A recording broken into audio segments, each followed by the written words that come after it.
Bagong update or bagong feature sa Facebook, na automatic po ay mabubura na yung mga search history sa ating Facebook account at pipiliin lamang natin kung ilang days bago ito mabura. So kung interesado ka at gusto mong malaman, sundan nyo lamang ang video na ito. First, i-open ang Facebook application.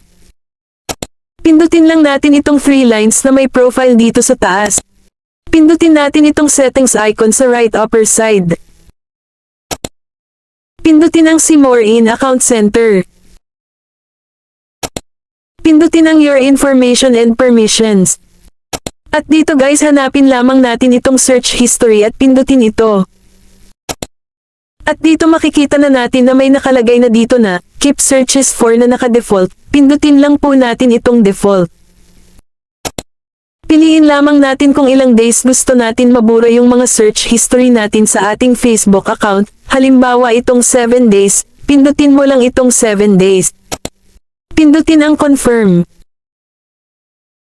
At automatic na maset na yan sa 7 days.